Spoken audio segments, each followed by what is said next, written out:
आर'नाइ 5G YouTube चेनेलाव आरो फिन खेबसेबाव बरायफिनबाय। दिनैनि गोदान भिडिअ'आनो जाहैबाय सेन्ट्रेल गभर्नमेन्ट आरो स्टेट गभर्नमेन्टनि स्किमनि लेटेस्ट आपडेट ओंखारनानै फैदों 2023-24 नि। जोङो बे गोनां आपडेटफोरखौ दिनैनि नैबे भिडिअ'नि गेजेरजों नायगोन। नोंथाङा बे स्किमफोराव माबायदि बेनिफिट मोननो हागोन। बे स्किमनि आपडेटफोरानो जाहैबाय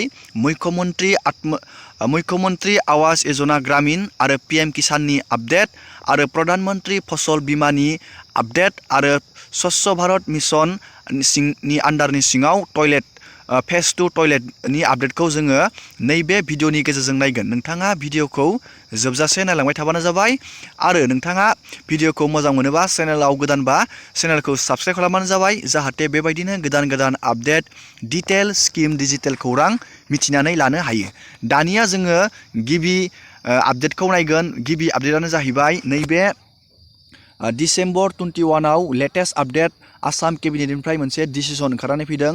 बे डिसिसनानो जाहैबाय मुख्यमन्त्री आवास योजना ग्रामीणनि जोहै आरो लाख सुबुंफोरनो पाक्कानि न' होनो थांगासिनो दं गभर्नमेन्टआ।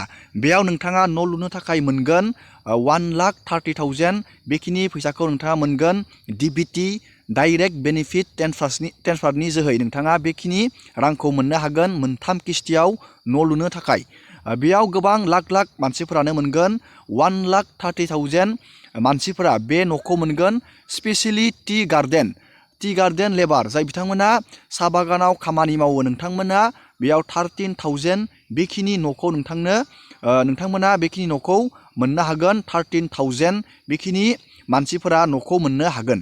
दानिया जोङो बेखौ बुजिबाय। दानिया जोङो नायगोन PM किसाननि लेटेस्ट आपडेटखौ जोङो सावरायगोन। दानिया सावरायगोन जोङो PM किसाननि लेटेस्ट आपडेट। बे आपडेटआनो जाहैबाय जाय बिथांमोना PM किसानाव एप्लाइ खालामनानै रां मोनाखै, नोंथांमोना रां मोननो हासिगोन। मानो होनब्ला गभर्नमेन्टआ मोनसे नटिस हरदों आरो लोगोसे गभर्नमेन्टनि मानसिफोरा गामि थांनानै नोंथांनि प्रब्लेमखौ सल्भ खालामनानै होगोन।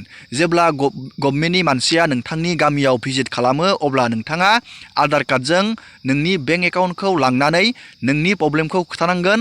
अब्ला नोंनि खामानिया इजियावनो जागोन। नोंथाङा PM किसाननि रांखौ मोननो हागोन। आरो मोनसे आपडेटआनो जाहैबाय PM किसाननि 16थि इनस्टलमेन्टखौ माब्ला सोगोन। PM किसाननि 16थि इनस्टलमेन्टखौ नोंथाङा फेब्रुवारि 2024 आव नोंथाङा मोननो हागोन। दानिया जोङो PM किसाननि आपडेटखौ मिथिबाय आरो मुख्यमन्त्री आवास योजना ग्रामीणनि आपडेटखौ मिथिबाय। दानिया नायगोन जोङो गुबुन मोनसे आपडेटनि स्किमनि जोङो आपडेटखौ नायबावनोसै। दानिया जोङो गुबुन मोनसे स्किमनि आपडेटखौ सावरायगोन। बे स्किमनि मुङानो जाहैबाय प्रधान मन्त्री फसल बीमा योजना। आङो बे स्किमनि सायाव अलरेडि मोनसे भिडिअ बानायखांबायमोन, नाथाय गोबां मानसिफोरानो बुजियाखै जानो हागौ। आङो बेनि थाखाय आरो दिनैनि नैबे भिडिअनि गेजेरजों बे स्किमनि बेसिक डिटेल्सखौ आरो खोथाबावनो आखायाव लादों। बे स्किमानो जाहैबाय प्रधान मन्त्री फसल बीमा योजना। बे स्किमा थोंजोङै आबादारिफोरखौ मदद खालामो। जेब्ला आबादारिफोरनि फसला खहा जायो बार अखा दैजों बुसोमजानानै, अब्ला नोंथाङा नैबे प्रधान मन्त्री फसल बीमा योजनानि जोहै नोंथाङा राङारि अनसुंथाइ मोनो। नोंथाङा बे स्किमाव गिबियावनो अनलाइन खालामग्रोनांगोन। अनलाइनखौ बबेयाव खालामगोन होनबा नोंथाङा बेखौ मबाइल फनजों हानाय नङा, प्रब्लेम जायो। नोंथाङा बेखौ CSC सेन्टाराव थांनानै बानायनांगोन। नोंथांनि खाथिनि CSC सेन्टाराव थांनानै इजियावनो नोंथाङा बे स्किमखौ एप्लाइ खालामनो हागोन। नोंथाङा बे स्किमाव एप्लाइ खालामनो थाखाय आबादारि जानांगोन। नोंथाङा बे स्किमाव एप्लाइ खालामनानै मिनिमाम नोंथाङा गभर्नमेन्टनो फैसा नोंथाङा पे खालामनांगोन आरो नोंथांनि फसला जेब्ला खहा जायो अब्ला नोंथाङा बे स्किमनिफ्राय बेनिफिट मोननो हागोन। दानिया जोङो गुबुन मोनसे स्किमनि आपडेटखौ सावरायनोसै। दानिया जोङो प्रधान मन्त्री उज्ज्वला योजनानि आपडेटखौ सावरायगोन। 2023-24 आव दा नैबे प्रधान मन्त्री उज्ज्वला योजना 2.0 आबो एप्लाइ सोलिबाय दं। जाय बिथांमोना गेस कानेक्सन गैया, नोंथांमोना बे स्किमाव एप्लाइ खालामनानै फ्रियावनो गेस कानेक्सन लानो हायो। नोंथाङा 100 बेखिनि राङावनो नोंथाङा बे प्रधान मन्त्रि उज्ज्वला योजनानिफ्राय नोंथाङा गेस कानेक्सन फ्रियावनो मोननो हायो। नोंथाङा बेखौ एप्लाइ खालामना लाबानो जाबाय। आङो बेनि एप्लाइ खालामनाय भिडिअखौ अलरेडि बानायखाबाय। नोंथाङा बे भिडिअखौ नायनानै एप्लाइ खालामनानै लानो हागोन। दानिया जोङो नेक्स्ट स्किमनि आपडेटखौ नायगोन।